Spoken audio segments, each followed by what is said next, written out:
Hey friends, welcome back to the channel. I'm Nicole from Sonar, and today I have a totally random video for you. If you follow me at all, if you're like a part of my Patreon group, or if you're, well, that's really the only way that you'd probably know this. But 2025, I have deemed the year of bread. So I have been really digging into making my own bread. I want to focus on lessening the amount of ingredients that go into things. You know, obviously processed food is not optimal for anybody, and having control of our ingredients is really important. So making bread seemed like a fun activity to try, a little bit of a challenge, but definitely something that is doable and a meetable goal, which I do love. And this all started because last year in 2024, I made it a goal to make bagels by the end of the year. And I came in right at the finish line. We're talking New Year's Eve, and I made a batch of bagels, and I have not turned back since. They are so good. They were so easy to make. The flavor combinations are absolutely endless. We did everything from savory and umami to sweet and yummy. And it's really gotten me thinking about all of the different bread options that there are available and that can be made. So from bagels, I went to breads.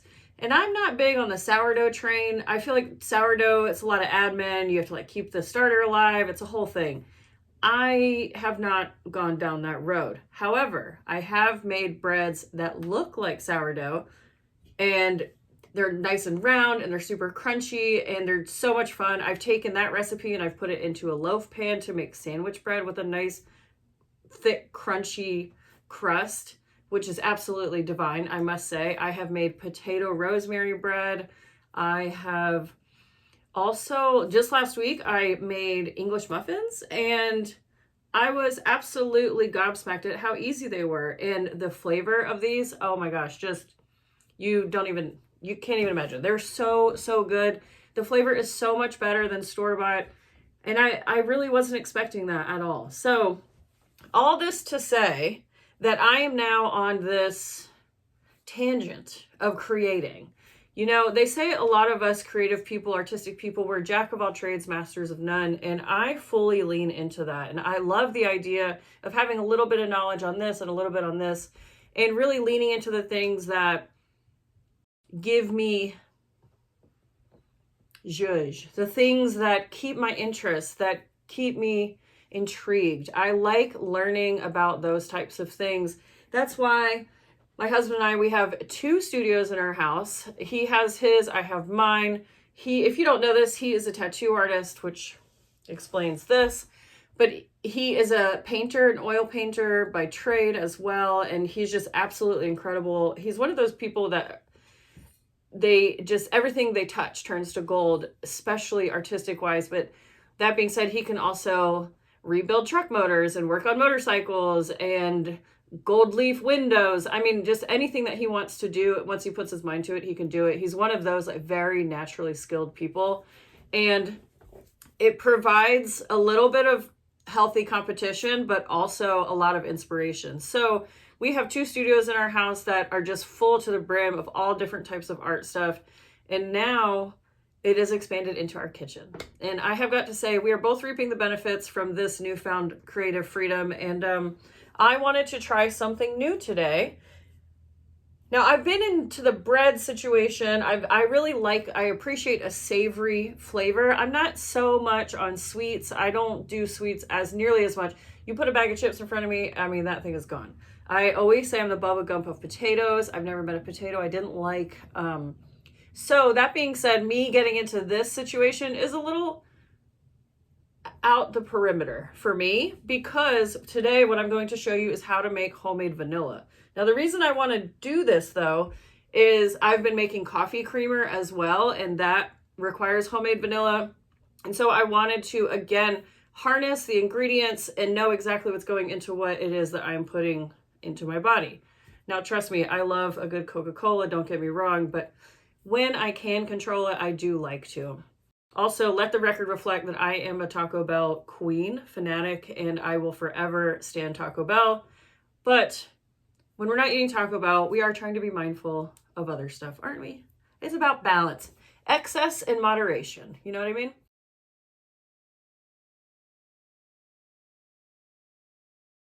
Okay, so I wanted to make a big batch, so I got one big bottle of vodka. You can see here I got Tito's. I purchased this before I realized that they scaled back their DEI initiatives. Please don't come for me.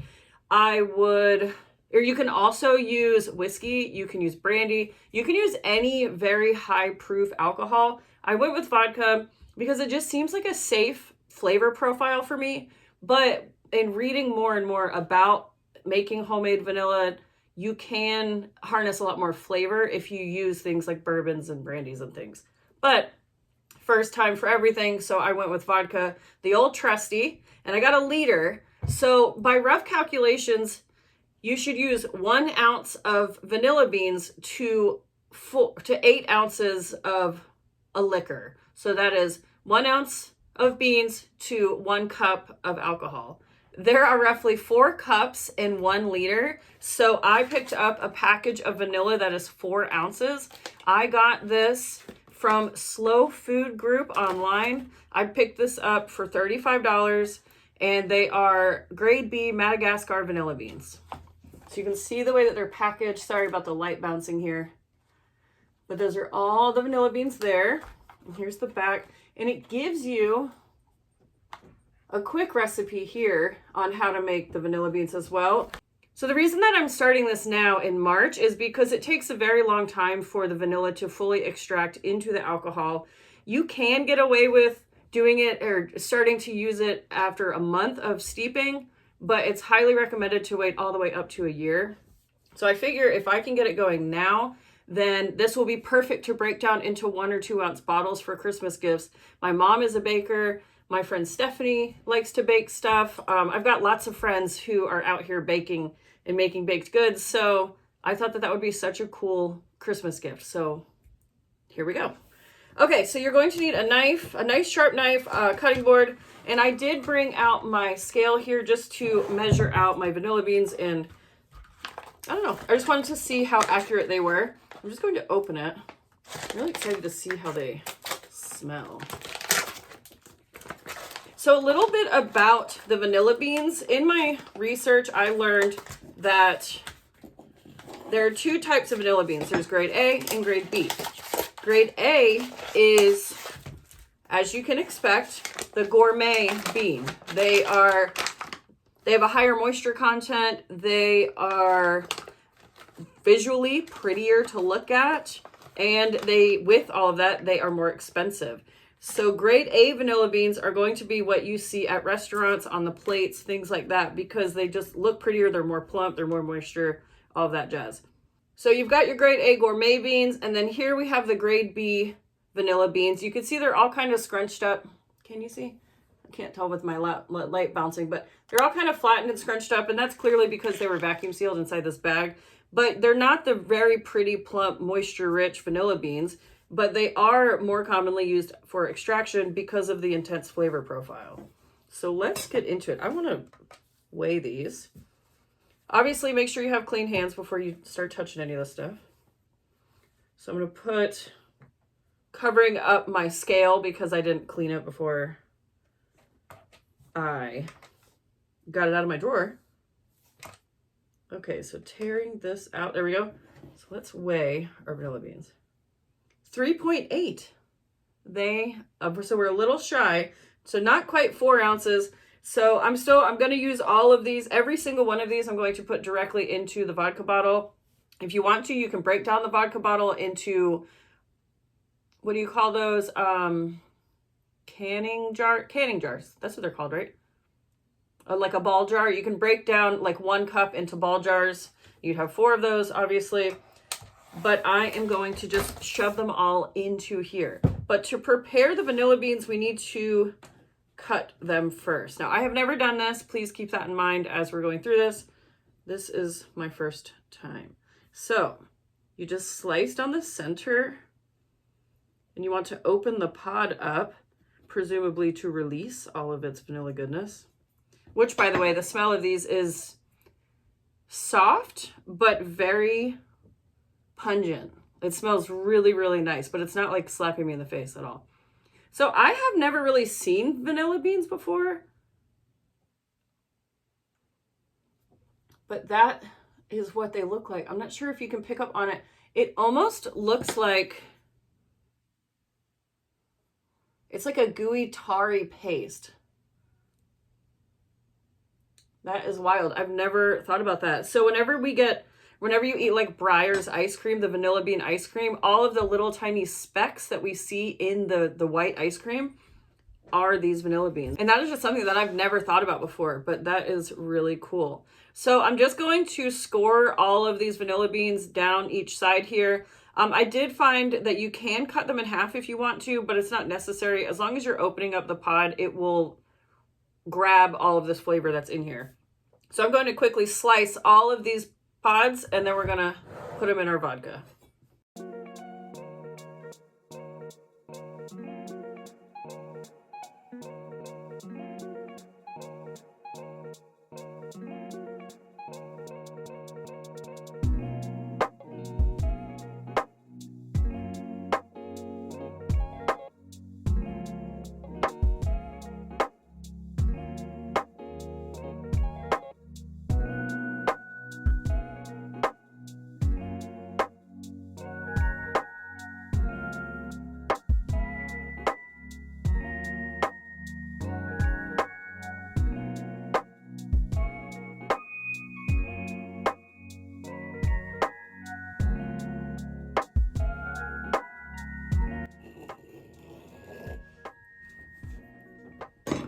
Okay, so I have all of the vanilla beans cut and ready to go. You can see my fingertips they're just absorbing just from holding each pod at the top here. They're getting brown and there's just vanilla beans all over my fingers. The animals are starting to come into my studio. Clearly they can smell the vanilla pods being cut, and for good reason. They smell so good. Okay, so just open up your vodka. I did open my vodka the other night, wink, wink, but I just took out a little bit, just a little taste. But I got it down to just the bottom of the neck here, and for two reasons. One, I just needed to taste the flavor and make sure that it was good. It was. And then two, to give a little bit of wiggle room for once we pack this bottle full of the vanilla beans. Hopefully it still is just taking that much out. Hopefully that's enough room. So now I'm just putting all of my bean pods into the vodka bottle. So I don't recall how much I paid for the vodka. I would say at least $20. I think it was like $19.95 if I'm not mistaken. I don't really know. I don't buy bottles of liquor very often. I prefer to spend way too much on one cocktail at a bar instead of, oh yeah, see, it's already at the very top. Let's take that guy in. So I'm gonna need to pour some of this off and make a little bit more room. But yeah, I never buy bottles of vodka, but I do think that it was about $20, and then the bean pods were $35. And from this, we're going to get, so it's 4 cups, so 8 times 4, we're gonna get 32 ounces, roughly. We're gonna still have to drain some off. So we might get about 30 ounces, 28 ounces of vanilla out of it. And I don't know the going rate of vanilla. I will look it up and update you, but right now I'm gonna go grab a cup to pour this into because it's about to overflow. See if I can do this without spilling it.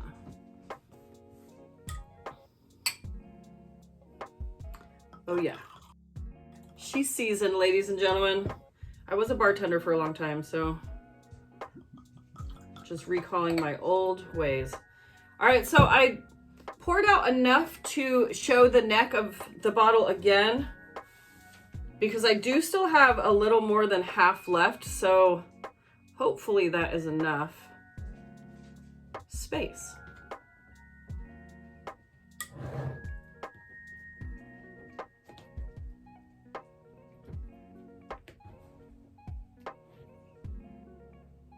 They all have these like little hooks on them, I guess from where they were hanging on the vines. I'm not really sure how they grow. And they just keep getting caught, oops, on the edge of the bottle.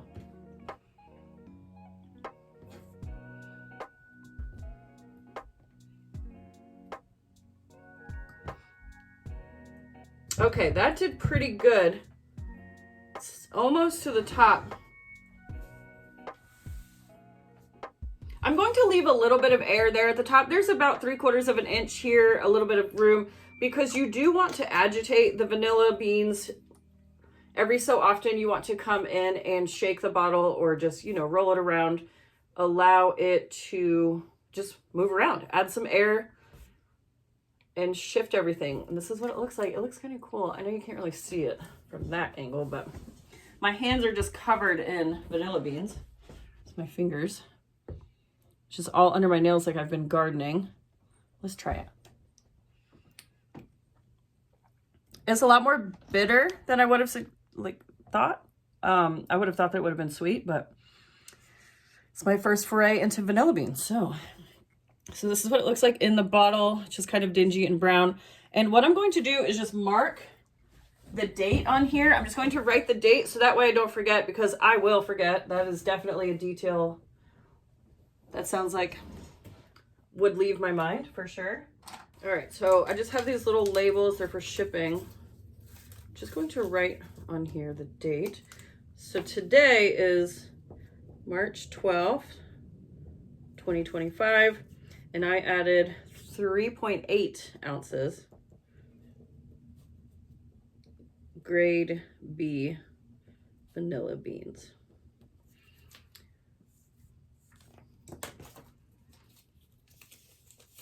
Yesterday was my birthday. So happy birthday to all my fellow Pisces out there. I'm just going to stick this. Let's see, where should I stick this? I'll just stick it right here. And then I'm going to just keep this in my studio closet. I'm assuming you want to put it somewhere dry, warm, out of the sun, you know, yeah, dry, warm, out of the sun. That's right? I think that sounds good. So I'm just going to put it in my closet here in the studio. The studio doesn't, or the closet doesn't get any sunlight, any direct sunlight, and it stays nice and cool in there. And it's a little bit celery. So celery, not like the vegetable, but as in a cellar where it maintains its temperature nice and cool, no direct sunlight, yada, yada. You know the drill.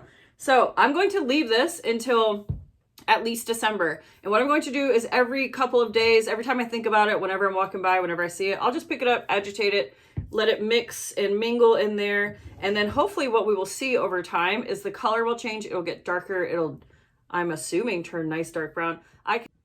So I wanted to give a quick update as to posting this video, because it has been a couple weeks since I started this vanilla. You could see just how colored it already is. It's kind of wild how much it's already absorbed from the vanilla beans. You can barely see them in there already. So I'm really excited to see how this looks in another 9 months. Come December, we will definitely use some of this and make some sweet treats. Drop a recipe, if you have a link below, that would be great, to your favorite recipe that uses vanilla. And then come December, maybe that's what we'll do for 12 days of Christmas. We'll do 12 days of Bakemas or something. We'll have to incorporate baking into it somehow, because we will need to feature our homemade vanilla. All right, guys, if at any point you appreciated this video, be sure to hit like, definitely hit subscribe, click the bell so that way you are always notified whenever I put out a new video. And until next time, have a great day.